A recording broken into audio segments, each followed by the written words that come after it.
उदयपुर रो जो fisheries college है वटे में लोग मौजूद हाँ राजस्थान रो एकमात्र यो कॉलेज है और वो एकमात्र कॉलेज में भी जितनी भी व्यवस्था है वह बिल्कुल भी ठीक नहीं है। एक्सक्यूज़ दे रहे हैं कि हमारे पास बोम के मेंबर नहीं हैं, क्योंकि हमने भी पता किया है चीज़ें। बोम के मेंबर अपने पास अगर नहीं हैं, कोरम यूनिवर्सिटी के पास 60% है, तो उसमें वो क्या है एडवर्टाइजमेंट पोस्टों का कर सकते हैं। यूनिवर्सिटी में काफ़ी लेटर दे चुके हैं, राज्य सरकार को दे चुके हैं, यहाँ के लोकल एमएलए एमपी को तो हम दे चुके हैं। भारत को देखें तो वो कंटिन्यू आगे बढ़ रहा है और हमारा कॉलेज है वो कंटिन्यू डाउनफॉल में जा रहा है। अगर विश्वविद्यालय कुछ कार्रवाई नहीं लेता है तो हम अपने खून से लिख के गवर्नमेंट को लेटर देंगे। स्कूल और कॉलेज वह जगह है जठे पूरे भारत देश जो है भविष्य निर्भर है और ऐसा में अगर स्कूल कॉलेज जो सुचारू रूप से चालू तो बहुत दूर है। अगर लोग ही नहीं रहेगा वटे जो व्यवस्था ने कायम रखे, व्यवस्था ने बनाए रखे। इसके अलावा अगर आगे जार बात करा तो फैकल्टी की बात है, इंफ्रास्ट्रक्चर की बात है और प्लेसमेंट जो सबू बड़ी समस्या कॉलेजा में रहे हैं पूरी भी अगर बात करा। फिलहाल उदयपुर रो जो फिशरीज कॉलेज है वटे में लोग मौजूद हाँ राजस्थान रो एकमात्र यो कॉलेज है और वो एकमात्र कॉलेज में भी जितनी भी व्यवस्था है वह बिल्कुल भी ठीक नहीं है। अब आर तक यो सुनवा में आया कि खाली मात्र 3 टीचर है जो अतरा बच्चा ने पढ़ावारी जो है कोशिश कर रहा है और अतरा बच्चा और 3 टीचर्स जो रेशियो है ये बिल्कुल भी सेट नहीं बैठ पावे। इसके अलावा दूसरी भी जितनी व्यवस्था कॉलेज महीने वेनी चाहे वह बिल्कुल भी नहीं है। आगे जा अगर बात करें तो प्लेसमेंट पूरी भी बहुत बड़ी समस्या है। अपने लारे अनिल जी मौजूद है जो प्रेसिडेंट है कॉलेज रा। मैं माता श्री महाविद्यालय का फाइनल ईयर का छात्र हूँ, तो हमारे कॉलेज में काफ़ी समस्याएं चल रही है। इस कॉलेज को बेसिकली यूनिवर्सिटी ने स्टेबलाइज किया 2003 में।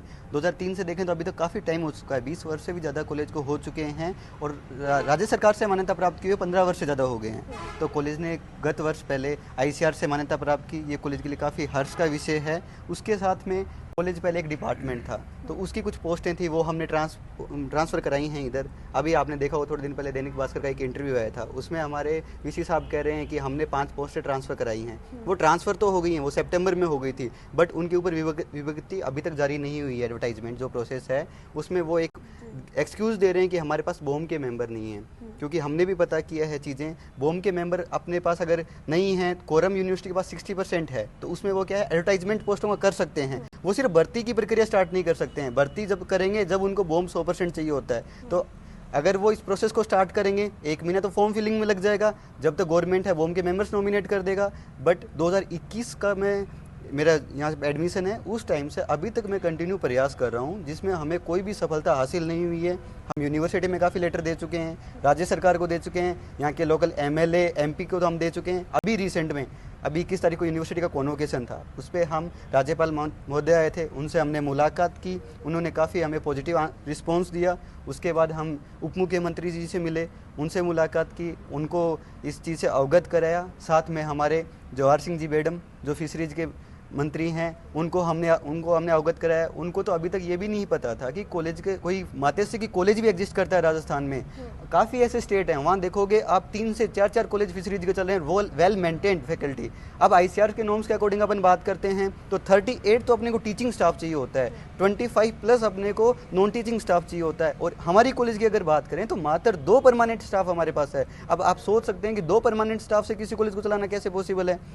भारत को देखें तो वो कंटिन्यू आगे बढ़ रहा है और हमारा कॉलेज है वो कंटिन्यू डाउनफॉल में जा रहा है।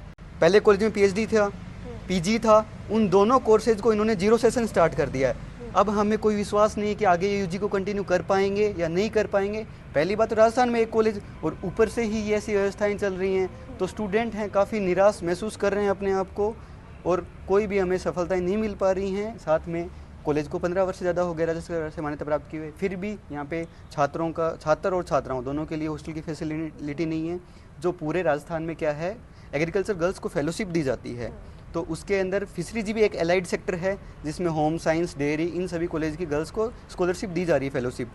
फिशरीज की भी एलाइड सेक्टर है तो इनकी गर्ल्स को भी मिलना चाहिए। हमारी जो लड़कियां हैं वो उससे भी वंचित हैं। वो काफ़ी प्रयास कर रहे हैं कि अभी तक कोई सेटिस्फैक्ट्री आंसर नहीं है कि इन गर्ल्स को स्कॉलरशिप क्यों नहीं है या फिर कॉलेज में फैकल्टी क्यों नहीं है। जी, अभी आपने इतने लोगों से बातचीत करी है, इतने लोगों तक अपनी जो ये समस्या है वो पहुंचाई है, उसके बावजूद कोई भी रिस्पांस कुछ भी आपको वापस से नहीं हमें कुछ भी प्राप्त नहीं हुआ है। अगर हम कहें तो हमें पिछले 3 साल में सिर्फ ये एक हासिल हुआ है कि हमारी जो डिपार्टमेंट की 5 पोजीशंस थी वो कॉलेज के नाम पे ट्रांसफ़र हुई हैं अभी तक, और उसके अलावा हमें कुछ भी प्राप्त नहीं हुआ है। जी, अभी इसके अलावा, क्योंकि सिर्फ आप बता रहे हैं कि 2 परमानेंट स्टाफ हैं, तो टीचिंग्स और सेशंस जो क्लासेस चलनी चाहिए वो किस हिसाब से चलती है? वो चलती हैं गेस्ट फैकल्टी के आधार पर। गेस्ट फैकल्टी आती हैं, 1 घंटे का क्लास रहता है। गेस्ट फैकल्टी क्लासेस तो ले लेती हैं, बट मास्टर्स अगर स्टार्ट करें तो उसमें थीसिस वगैरह रिसर्च वर्क रहता है, तो वो पूरा काम होता है परमानेंट फैकल्टी के ऊपर। गेस्ट फैकल्टी तो 1 घंटे के लिए आएगा, वो अपनी क्लास लेकर वापस चला जाएगा, तो उससे अपन नहीं तो मास्टर्स कंटिन्यू कर सकते हैं। स्टूडेंट्स का एकेडमिक काम, एक एकेडमिक सिर्फ पढ़ाई का ही काम नहीं होता है, कॉलेज में काफ़ी एक्टिविटीज़ होती हैं, को करिकुलर एक्टिविटीज़ होती हैं, बहुत सारी चीज़ें चलती हैं, तो उन सबको सुचारू रूप से चलाने के लिए हमें परमानेंट फैकल्टी की रिक्वायरमेंट है। बिल्कुल। यहाँ अभी कितने परमानेंट लोग हैं? वाकई सिर्फ 2 दो, लोग हैं? वाकई 2 लोग हैं। एक हमारे एसोसिएट प्रोफेसर हैं, एक असिस्टेंट प्रोफेसर हैं, और एक हमारे पास डीन साहब हैं। तो डीन सर भी अभी हमें, ये हॉर्टिकल्चर डिपार्टमेंट्स हैं बेसिकली डीन सर, तो अभी उनको हमारे यहाँ पे किया गया है। उसके साथ में उन्हें एक सेकंड चार्ज और दे दिया गया है। अब वो कुछ टाइम तो कॉलेज को देते हैं, बाकी का टाइम वो सेकंड चार्ज भी निभाते हैं। इस पूरे कॉलेज की जिम्मेदारी मात्र उन 3 लोगों पे, और वो तीसरे भी जो व्यक्ति हैं जो डीन हैं उनके हाँ, पास 2 जिम्मेदारी उनके पास 2 जिम्मेदारी हैं ऊपर से। अब हमारा कॉलेज है, इस कॉलेज के अंदर 7 डिपार्टमेंट हैं।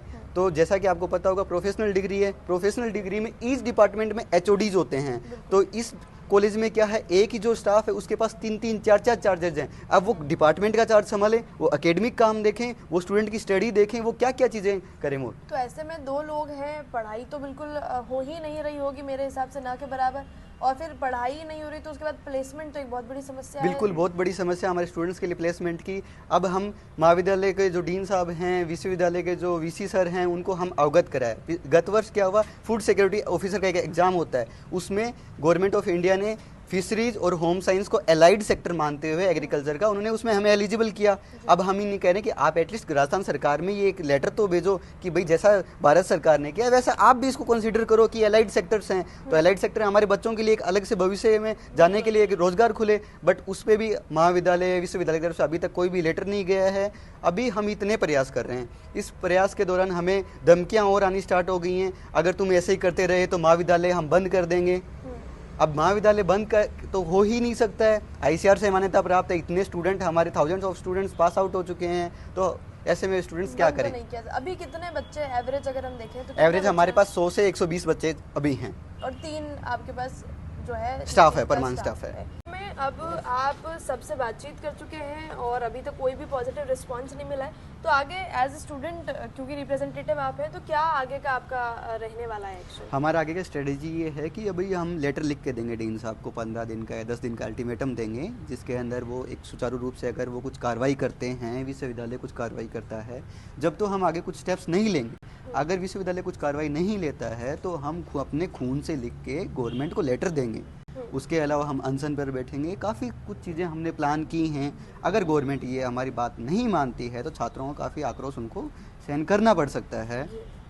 खून से लेटर, आप देखिए कि जिन बच्चों के हाथ में पेन, और क्योंकि यहाँ पर ये प्रैक्टिकल सब्जेक्ट्स भी पढ़ते हैं तो इनके जो बाकायदा इंस्ट्रूमेंट्स होते हैं वो होने चाहिए, और ये फिलहाल स्थिति आ गई है कि इन्हें खून से लेटर लिखना पड़ रहा है।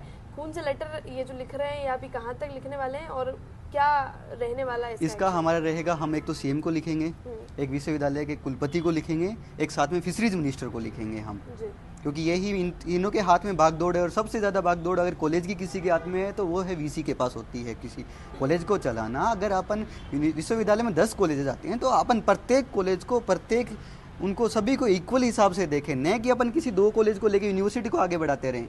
वो क्या है कि किसी और कॉलेज पे फोकस ज़्यादा चल रहा है। पूरे विश्वविद्यालय में सभी कॉलेज के पास में हॉस्टल है, सिर्फ हमारी कॉलेज के पास नहीं है। अभी इनके पास कोई जवाब नहीं है। मैं शुरुआत से जा रहा हूँ, हमने पूछा कि आप लोग हमारे को हॉस्टल क्यों नहीं दिया गया, तो उनके पास कोई भी जवाब नहीं है। बच्चों को खेलने के लिए हमने मैदान का बोला तो उन्होंने बोला कि आपके पास में सामने राजस्थान कॉलेज ऑफ एग्रीकल्चर है, उसका ग्राउंड शेयर करो। चलो ठीक है, जहाँ तक बात जो चीज़ें शेयर करने की होती है वहाँ तक बच्चे खुद शेयर कर लेते हैं। अब हमें कोई किसी हॉस्टल में रखेंगे, अब बच्चे गर्ल्स आती हैं, कितने कितने दूर से आते हैं। आप सोच सकते हैं किसी ऐसे वातावरण में लड़कियां बाहर कैसे रह पाती हैं। बाहर की जो भी पीजीज हैं उनका चार्जेज इतना ज़्यादा है कि एक नॉर्मल परिवार से बच्चे आते हैं वो कैसे चार्ज फिल करें। अब हम फाइनल ईयर के स्टूडेंट्स हैं, अब हम आगे हमारे एग्जाम की तैयारी करें या फिर रोटियां सब्जी में बनाने में रह जाएंगे। तो वो सब चीज़ें न तो महाविद्यालय प्रशासन ध्यान दे रहा है, नहीं विश्वविद्यालय प्रशासन ध्यान दे रहा है, बल्कि सामने से हमें धमकियां दी जा रही हैं कि अगर आप हम कॉलेज को बंद कर देंगे। जब बंद ही करना था तो फिर चलाया क्यों है? और अभी इस तरह की धमकियां स्टूडेंट्स को नहीं देनी। आपकी बहुत जिम्मेदारी बनती है कि जो स्टूडेंट्स आपने पैसे लेके बाकायदा उन्हें एडमिशन दिया है, उनका एडमिशन प्रोसेस के बाद का जितना भी टेन्योर कॉलेज में है वो किस तरह से चलेगा वो बिल्कुल आप लोगों की जिम्मेदारी है।